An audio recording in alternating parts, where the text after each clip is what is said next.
大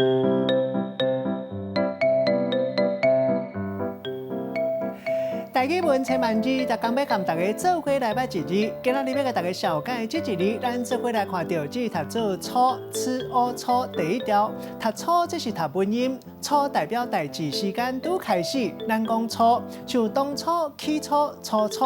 啊，若头一届见面，咱讲初见面；上届嘅基础起头的，咱讲初级、初中，就是即卖国中。啊，若鼻音读做初，嘛有人读做吹，就是拄开始的意思，像咱讲月初。